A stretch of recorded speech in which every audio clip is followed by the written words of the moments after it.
जय जगन्नाथ पिलाने तुमने मो यूट्यूब चैनल लिपो क्लासेस को स्वागत। तो आज वीडियो पिलाने देखिए कि सूर्य विकिरण एवं सबुज कोठरी प्रभाव। तो सबुज कोठरी प्रभाव कौन एवं तार प्रभाव कौन कौन सब क्षति सहवा पड़ी था, तो से विषय में आम आलोचना करें। तो आम प्रथम देखा सूर्य विकिरण कौन देख।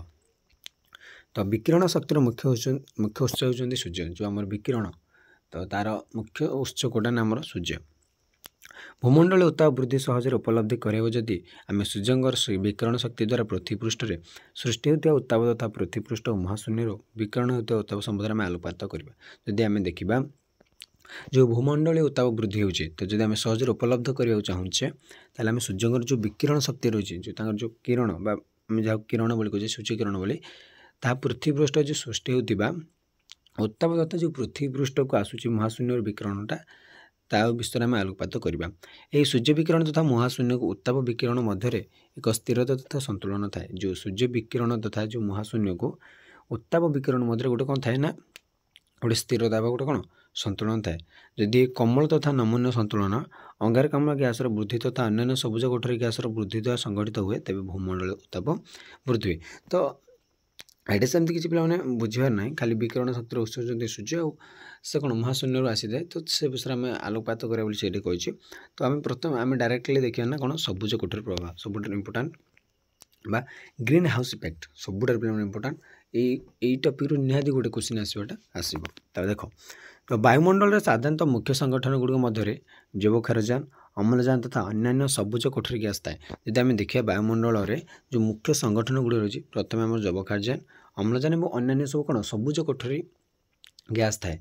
तो 1995 मसीहार परमापित अंश अनुसार हटन माने केन्द्रीभूत अनुपात अनन्य। तो देखिए कौन कौन रही सब वायुमंडल मुख्यतः जैवक्षारजान और अम्लजान बहुल परिमाण थाए। जब आम देखा तो आम जो वायुमंडल रही पाने से जैवक्षारजान और अम्लजान बहुत परिमाण रही है। तुम समस्त जान 78% आम जैवक्षारजान और 21% कौन अम्लजान रही।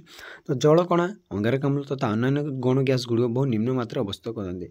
जब आम देखिए अंगारकाम्ल कि जलकणा एगुड़े बहुत कम परिमाण था। जब आम अम्लजान कि जैवक्षारजान तुलना देखिए बहुत कम है मान हाँ। तो जैवक्षारजान कि अम्लजान उत्ताप विकिरण को शोषण तथा परित्याग करती ना। जैवक्षारजान अम्लजान जो उत्ताप विकिरणटा आसी से शोषण करपारती परित्याग करती ना। तो अंगारकाम्ल जलकणा तथा गौण गैस गुड़ पृथ्वी पृष्ठरू विच्छुरित होता उत्ताप गुड़िक शोषण करती जैकि पृथ्वी पृष्ठ एक कंबल भाई कार्य करे।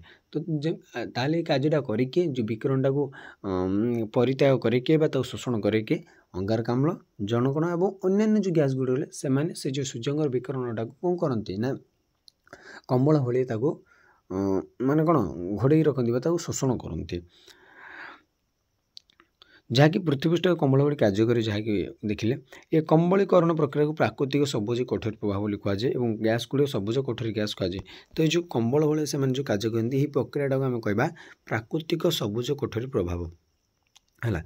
एवं ये गैस गुड़ी को सबुज कोठरी गैस बोली कहबा। ये जो अंगारकाम्ल बा जलकणा एगुड़ी आम कह कौन सबुज कोठरी गैस। वायुमंडल साधारणतः क्लोरोफोर कार्बन अंगारकाम्ल मिथेन नाइट्रस ऑक्साइड द्वारा मानवकृत कार्यकलाप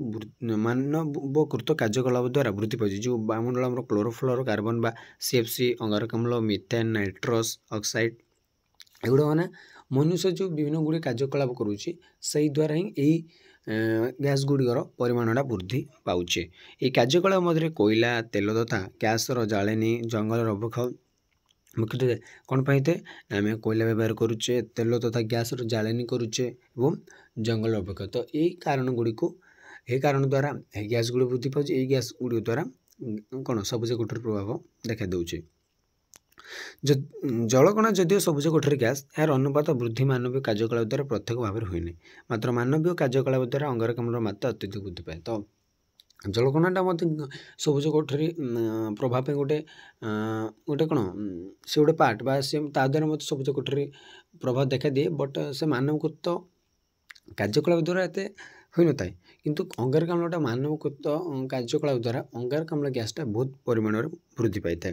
क्लोरोफ्लोर कार्बन और ओजोन परिवर्तन साधारण भाव में कल्पना कर हुए। केवल सबुज कोठरी प्रभाव अंगारकाम्ल गैस द्वारा 70% भाग और मिथेन द्वारा 24% भाग तथा नाइट्रस ऑक्साइड द्वारा 6% भाग ଅନୁଭୂତ ହୋଇଥାଏ। ଏହା ଆହୁରି ଆଶ୍ଚର୍ଯ୍ୟକର ଯେ 1750 ମସିହା ଶିଳ୍ପ ବିପ୍ଳବ ପୂର୍ବରୁ ବାୟୁମଣ୍ଡଳରେ ଅଙ୍ଗାରକାମ୍ଳର ମାତ୍ରା 280 ppmv ଥିଲା ବେଳେ ଏବେ ଏହା ବୃଦ୍ଧି ପାଇ 360 ppmv ହୋଇଯାଇଛି। ଭାବ 1750 ବେଳୁ ଥିଲା 280, କିନ୍ତୁ ତାପରେ ମାନେ ପାଖାପାଖି କେତେ 275 ବର୍ଷ ମଧ୍ୟରେ ସେ ହେଇଯାଇଛି କେତେ 360। ତ ସମଗ୍ର ମାନବ ସମାଜର କାର୍ଯ୍ୟକଳାପ ଦ୍ୱାରା, ଯେମିତି ଆମେ କହିବା ଜୀବାଶ୍ମ ଇନ୍ଧନ ଜାଳେଣୀ ବା ଭୂପୃଷ୍ଠ ଯେଉଁ ପରିବର୍ତ୍ତନ ବା ଜଙ୍ଗଲର ଅବକ୍ଷୟ ଦ୍ୱାରା ବାର୍ଷିକ 7.5 ଗିଗାଟନ ଅଙ୍ଗାରକାମ୍ଳ ବାୟୁମଣ୍ଡଳ ପ୍ରବେଶ କରୁଛି। ତ ବର୍ଷ ବର୍ଷ କ'ଣ ଅଙ୍ଗାରକାମ୍ଳର ମାତ୍ରା ବାୟୁମଣ୍ଡଳରେ ବଢ଼ିବାରେ ଲାଗିଛି, ଯେଉଁଟାକି ମନୁଷ୍ୟର ବିଭିନ୍ନ କାର୍ଯ୍ୟକଳାପ ଦ୍ୱାରା ଦାୟୀ। ତ ସବୁଜ କୋଠରୀର ଅନ୍ୟତମ ଗ୍ୟାସ୍ ମିଥେନ୍ ମଧ୍ୟ କ୍ରମାଗତ ଭାବେ ବୃଦ୍ଧି ପାଉଛି। ତ କାର୍ବନ ତ ବହୁତ ପରିମାଣରେ ବଢ଼ିବାରେ ଲାଗିଛି, ତା ସହିତ ମିଥେନ୍ ମଧ୍ୟ ବଢ଼ିବାରେ ଲାଗିଛି। ଏହି ମିଥେନ୍ ମୁଖ୍ୟତଃ ଆର୍ଦ୍ରଭୂମି, ଜଳାଶୟ ତଥା ସନ୍ତସନ୍ତିଆ ସ୍ଥାନରୁ ମିଳିଥାଏ। ତ ମିଥେନ୍ଟା କେଉଁଠୁ ମିଳିଥାଏ? ଆମର ଆର୍ଦ୍ରଭୂମି ବା ଜଳାଶୟ ବା ଗୋଟେ ସନ୍ତସନ୍ତିଆ ଅଞ୍ଚଳରେ ମିଥେନ୍ ଯାହା ମିଳେ, ଯେଉଁଟା ମାନେ ପାଣି ଅଞ୍ଚଳ ହେଲା। ମାନବୀୟ କାର୍ଯ୍ୟକଳାପ ଦ୍ୱାରା ମଧ୍ୟ ମିଥେନ୍ ସୃଷ୍ଟି ହୁଏ। ତାପରେ ଆସିଲା ନାଇଟ୍ରସ୍ ଅକ୍ସାଇଡ଼। ନାଇଟ୍ରସ୍ ଅକ୍ସାଇଡ଼ ପିଲାମାନେ ସବୁ ସଂକେତ ଯାହା ମଧ୍ୟ ମନେ ରଖିଦିଅ, ଯେଉଁ NO2, CH4 ଏଗୁଡ଼ିକ ହେଲା। ଗୋଟିଏ ଗୌଣ ସବୁଜ କୋଠରୀ ଗ୍ୟାସ୍ ଯାହା ବାୟୁମଣ୍ଡଳରେ 0.3 ppmv ଥାଏ ଏବଂ ଏହା ପ୍ରତିବର୍ଷ 0.25% ବୃଦ୍ଧି ପାଉଛି କେବଳ ରାସାୟନିକ କାରଖାନା, ଔଷଧନବୋଧ ଉତ୍ପାଦନ, ଜଙ୍ଗଲ କ୍ଷୟ ତଥା ବିଭିନ୍ନ କୃଷି କାର୍ଯ୍ୟ ପ୍ରଣାଳୀର ପରିବର୍ତ୍ତନ ଯୋଗୁଁ। ତ ଏହିସବୁ ଗ୍ୟାସ୍ ଗୁଡ଼ିକ କ'ଣ ବର୍ତ୍ତମାନ ବୃଦ୍ଧି ପାଇବାରେ ଲାଗିଛି। କ୍ଲୋରୋଫ୍ଲୋରୋ କାର୍ବନ ଏବଂ ଓଜୋନ୍ ମଧ୍ୟ ସବୁଜ କୋଠରୀ ଗ୍ୟାସ୍ ସମ୍ମିଶ୍ରଣରେ ଅବସ୍ଥିତ। CFC ଯାହାକୁ ଆମେ କହୁଛେ କ୍ଲୋରୋଫ୍ଲୋରୋ କାର୍ବନ ଏବଂ ରାସାୟନିକ ଦ୍ରବଣ ଯାହା ଏକ ରେଫ୍ରିଜରେଟର, ତାପ ଉପରିବାହୀ ଆସ୍ତରଣ ତଥା ବାୟୁମଣ୍ଡଳ ଭାସମାନ କଣିକା ସିଞ୍ଚନ ପାତ୍ର ଗୁଡ଼ିକରେ ବ୍ୟବହୃତ ହୋଇଥାଏ। ଛାଡ଼, ଏ ରାସାୟନିକ ପଦାର୍ଥର ବ୍ୟବହାର ଯୋଗୁଁ ବାୟୁମଣ୍ଡଳରେ ଓଜୋନ ସ୍ତରକୁ କ୍ଷତି ପହଞ୍ଚାଏ। ତ ଓଜୋନ ସ୍ତର ଗୋଟେ କ'ଣ ଆସିଲା ଦେଖ ପିଲାମାନେ। ତ ବାୟୁମଣ୍ଡଳରେ ଏ ଗ୍ୟାସ୍ ଗୁଡ଼ିକର ରାସାୟନିକ ପ୍ରକ୍ରିୟା ଯୋଗୁଁ ଓଜୋନ ଅବକ୍ଷୟିତ ହୋଇ ଅମ୍ଳଜାନରେ ପରିଣତ ହୁଏ ଏବଂ ଓଜୋନ ସ୍ତର ସୂର୍ଯ୍ୟଙ୍କର ଅତିବାଇଗଣ ରଶ୍ମିକୁ ଶୋଷଣ କରିପାରେ ନାହିଁ। ତ କ'ଣ ହେଉଛି ଦେଖ ପିଲାମାନେ, ତ ଦେଖ ଗ୍ୟାସ୍ ଗୁଡ଼ିକ ବଢ଼ିଲେ, ତ ଗ୍ୟାସ୍ ଗୁଡ଼ିକ ବଢ଼ିବା ଦ୍ୱାରା କ୍ଷତିଟା କ'ଣ ହେଉଛି, ଯେଉଁ ସବୁଜ କୋଠରୀ ଯେଉଁ ଗ୍ୟାସ୍ ଯେଉଁ ରହିଛନ୍ତି, ତ ସେମାନେ କ'ଣ କରୁଛନ୍ତି ନା ଓଜୋନ ସ୍ତରଟାକୁ ନଷ୍ଟ କରିଦିଅନ୍ତି। ଯେଉଁ ବାୟୁମଣ୍ଡଳରେ ଆମର ଓଜୋନ ସ୍ତର ରହିଛି ତାକୁ ନଷ୍ଟ କରିଦିଅନ୍ତି। ତାହେଲେ ପ୍ରଥମ କ୍ୱେଶ୍ଚିନ୍ ଆସିବ ମନକୁ, ଓଜୋନ ସ୍ତର କ'ଣ ନା ଓଜୋନ ସ୍ତର ହେଉଛି ଆମର ଯେଉଁ ସୂର୍ଯ୍ୟଙ୍କ ଠାରୁ ଗୋଟେ ଅତିବାଇଗଣୀ ରଶ୍ମି ଆସିଥାଏ। ତ ଡାଇରେକ୍ଟଲି ମାନେ କ'ଣ ସୂର୍ଯ୍ୟଙ୍କର ସେଇ ରଶ୍ମିଟା ଆମ ପୃଥିବୀ ପୃଷ୍ଠକୁ ନାହିଁ, ତାଙ୍କର ଗୋଟେ ଅତିବାଇଗଣୀ ରଶ୍ମି ମଧ୍ୟ ଆସିଥାଏ। ଯଦି ସେଇଟା ଆମ ଶରୀର ଉପରେ ପଡ଼େ, ତ ସେଇଟା ଆମ ଶରୀର ଉପରେ ବିଭିନ୍ନ ପ୍ରକାର ରୋଗ ଦେଖାଇଥାଏ। ବେସିକାଲି ସବୁଠାରୁ ଡେଞ୍ଜରିୟସ୍ ରୋଗ ହେଉଛି ଚର୍ମ କର୍କଟ ବା ସ୍କିନ୍ କ୍ୟାନ୍ସର। ତ ସେଥିପାଇଁ ଏଇ ଯେଉଁ ଓଜୋନ ସ୍ତରର କ'ଣ ବିଭିନ୍ନ କଣିକା ଗୁଡ଼ିକ ଓଜୋନ ସ୍ତରକୁ କ'ଣ ରୋକି ଦିଅନ୍ତି। ଯଦି ସେଇଟା ପରିମାଣଟା ବଢ଼ି ଚାଲେ ଯଦି ଗ୍ୟାସ୍ ଗୁଡ଼ିକର, ତାହେଲେ କ'ଣ ସେ ଯେଉଁ ଓଜୋନ ସ୍ତରରେ ଗୋଟେ ମାନେ କ'ଣ ଛିଦ୍ର ହୋଇଯାଏ ବା କଣା ହୋଇଯାଇଥାଏ, ସେଇ ରାସ୍ତା ଦେଇ କ'ଣ ଅତିବାଇଗଣୀ ରଶ୍ମି ପୃଥିବୀ ପୃଷ୍ଠରେ ପଡ଼େ, ଯେଉଁଟାକି ଗୋଟେ ବହୁତ କ୍ଷତିକାରକ ହୋଇଥାଏ ସେତେବେଳେ। ତ ଏଣୁ ମଣ୍ଟ୍ରିଆଲ ପ୍ରୋଟୋକଲ 1987 ଏବଂ ତତ୍ପରବର୍ତ୍ତୀ ସଂଶୋଧନ 1991, ଲଣ୍ଡନ 1992 କୋପେନହେଗେନ ଏ ଚୁକ୍ତି ଅନୁସାରେ CFCକୁ 2006 ମସିହା ସୁଦ୍ଧା ଅପସାରିତ କରିବା ପାଇଁ ନିଷ୍ପତ୍ତି ନିଆଯାଇଛି। ତ ଯେଉଁ ଆମର ଗୋଟେ CFC ରହିଛି କ୍ଲୋରୋଫ୍ଲୋରୋ କାର୍ବନ, ତାକୁ ଯେମିତି ନଷ୍ଟ କରିଦେବା ପାଇଁ ସବୁ କ'ଣ ନିଷ୍ପତ୍ତି ନିଆଯାଇଛି। ପ୍ରତିବଦଳରେ HCFC ବା ହାଲୋ କାର୍ବନ ହାଇଡ୍ରୋକ୍ଲୋରୋ ଫ୍ଲୋରୋକାର୍ବନ ବ୍ୟବହାର କରିବା ପରାମର୍ଶ ଦିଆଯାଇଛି, ଯାହାକୁ CFC ବଦଳରେ ଖୁବ୍ କମ୍ ଉତ୍ତାପ ବୃଦ୍ଧି କରିବ। ତ CFCକୁ ବ୍ୟବହାର ନକରି ଅନ୍ୟାନ୍ୟ ସବୁ ଗ୍ୟାସ୍ ଗୁଡ଼ିକ ବ୍ୟବହାର କରିବା ପାଇଁ କୁହାଯାଇଛି। CFC ହେଉଛି ସବୁଠାରୁ ବଡ଼ ଗୋଟେ କ୍ଷତିକାରକ ଗ୍ୟାସ୍, ଯିଏକି ଆମର କ'ଣ ଅତିବାଇଗଣ ରଶ୍ମିକୁ ଆମର ଓଜୋନ ସ୍ତର କ୍ଷୟ କରିବାରେ ସାହାଯ୍ୟ କରିଥାଏ। ବାୟୁମଣ୍ଡଳରେ ବିକ୍ଷିପ୍ତ କଣିକା ଗୁଡ଼ିକ ଯାହାକୁ ଏରୋସଲ୍ ଗୁଡ଼ିକ ସୂର୍ଯ୍ୟଙ୍କଠାରୁ ବିକିରଣ ଶୋଷଣ କରି ମହାଶୂନ୍ୟକୁ ବିଚ୍ଛୁରିତ କରନ୍ତି। ଏହି କଣିକା ଗୁଡ଼ିକ ମରୁଭୂମି, ଆଗ୍ନେୟଗିରି, ସମୁଦ୍ର ସିଞ୍ଚନ ତଥା ଜଙ୍ଗଲ ନିଆଁରୁ ନିର୍ଗତ ହୋଇଥାଏ। ତାପରେ ଆସିଲା ପିଲାମାନେ କ'ଣ ନା ଜଳବାୟୁ ପ୍ରଣାଳୀ। ପାଣିପାଗ ସାଧାରଣତଃ ବାୟୁମଣ୍ଡଳ ବିଜ୍ଞାନ ତଥା ପାଣିପାଗ ବିଜ୍ଞାନ ଅବସ୍ଥା କେତେକ ଦିନ, ଗୋଟିଏ ମାସ ଅଥବା ଗୋଟିଏ ଋତୁ ପର୍ଯ୍ୟନ୍ତ ପରିବ୍ୟାପ୍ତ ରହିଥାଏ। ଯଦି ଆମେ ଦେଖିବା ଜଳବାୟୁ ପ୍ରଣାଳୀ ବା କ୍ଲାଇମେଟ୍ ଉପରେ ଯଦି ଆମେ କଥାବାର୍ତ୍ତା ଆସିବା ହେଲା, ତ ପାଣିପାଗ ବା ବାୟୁମଣ୍ଡଳ ବିଜ୍ଞାନ ବା ପାଣିପାଗ ବିଜ୍ଞାନ କେତେକ ଦିନ, କେତେକ ବା ଗୋଟେ ମାସ ଅଥବା ଗୋଟେ ଋତୁ ପର୍ଯ୍ୟନ୍ତ ପରିବ୍ୟାପ୍ତ ହୋଇଥାଏ। ଜଳବାୟୁ କେବେ ହେଲେ ବାୟୁମଣ୍ଡଳ ପରିବର୍ତ୍ତନ ଗୁଡ଼ିକ ଦ୍ୱାରା ବର୍ଣ୍ଣନା କରାଯାଇପାରିବ ନାହିଁ। ତ ବାୟୁମଣ୍ଡଳର ଯେଉଁ ପରିବର୍ତ୍ତନ ଦେଖାଯାଉଛି ତାକୁ ଦେଖି ଆମେ ଜଳବାୟୁକୁ ଆମେ କହିପାରିବା ନାହିଁ। ଜଳବାୟୁ କେବେ ହେଲେ ବାୟୁମଣ୍ଡଳରେ ପରିବର୍ତ୍ତନ ଗୁଡ଼ିକ ଦ୍ୱାରା ବର୍ଣ୍ଣନା କରାଯାଇପାରେ ନାହିଁ।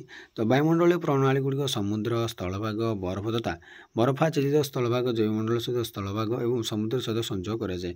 ତ ଆମେ ବାୟୁମଣ୍ଡଳକୁ ଦେଖି ବା ବାୟୁମଣ୍ଡଳ ପରିବର୍ତ୍ତନ ଗୁଡ଼ିକୁ ଦେଖି ଆମେ ଜଳବାୟୁଟାକୁ କହିପାରିବା ନାହିଁ। तापर आसला जलवायु प्रणाली मुख्य 5टी उपादान है वायुमंडल, समुद्र, स्थलभाग, बरफ तथा जैवमंडल। ये 5टी हूँ जलवायु उपादान। तो जलवायु परिवर्तन प्रभाव कौन देखा देख भूमंडल उत्ताप वृद्धि द्वारा प्रभावित होता जलवायु परिवर्तन साधारणतः अंगारकाम्ल गैस अन्य सबुज कोठरी गैस एरोसेल एकत्रीकरण द्वारा होता है जहाँकि ज्यामितीय गति बढ़ुवा लोक संख्या जोटा कि आम 1990 520 कोटी 2100 11.37 कोटी माने कौन 1130 कोटी पहुँचो ये विशाल जनसंख्यार व्यवहार पड़ुआ बोली पूर्वानुमान कर। तो संबलर मात्राधिक उपयोग जो जलवायु प्रणाली प्रभावित होती। तो संबलटा जो आम जो बहुल परिमाण व्यवहार करुचे तार प्रभावटा बर्तमान प्रभावित होइछे। मानवीय कार्यकलाप गुड़िकर संतुलन केवल जलवायु प्रणाली संतुलन अत्यंत आवश्यक। तो तापर आम देखिए पे कौन ना स्वच्छ जल संपद उपर तार प्रभावटा कौन कहे स्वच्छ जल मान जोटा आम पीबार व्यवहार करुचे।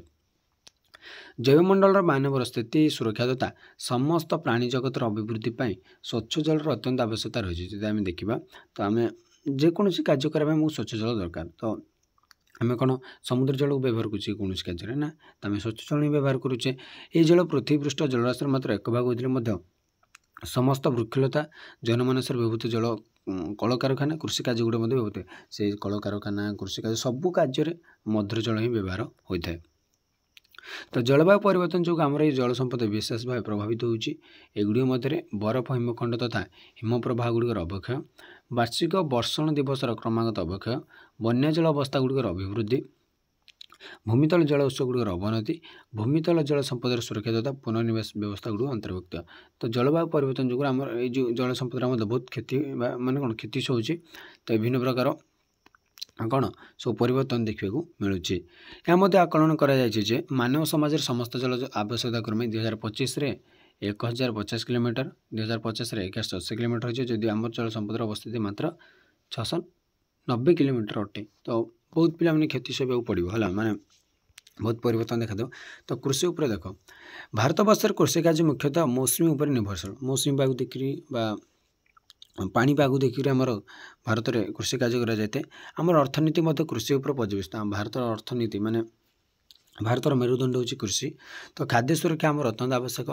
क्रमागत भाव में बन्या मरुड़ी उत्तप्त तथा शैत्य तरंग बात्या करकापात गुड़िक शस्य क्षेत्र गुड़िक दुर्बलपाग सृष्टि करते जहाँकि जलवायु पाणीपाग द्वारा संगठित होता है।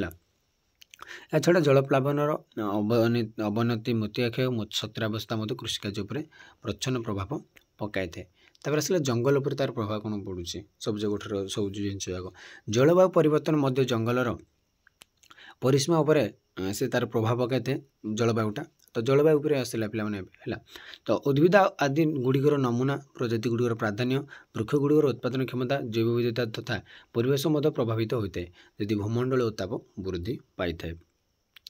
IPCC अनुसार है 1.2 डिग्री से उत्ताप 2 डिग्री सेल्सियस से उत्ताप वृद्धि मध्य जंगल परिसंस्था बदलाई देता है। जो आमर मझे देखुले पूर्व माने भिडियो जो IPCC जो से सब कौन सब जो क्लाइमेट चेंज उपर जी कही थाए। तो से कौन कहे जदि उत्तापटा बढ़िला ताले पर जंगल परिसंस्था से बदल देव। या छड़ा मानवीय कार्यकलाप जंगल गुड़िक अभाव क्षतिकारक चाप पकाई था। तो मानवीय कार्यकलाप द्वारा प्राय सब होता है एगुड़ कौन बाघ भालू ना कौन आसिक गछ काटती ना तो एम मनुष्य मैंने से गुड़ नष्ट करती।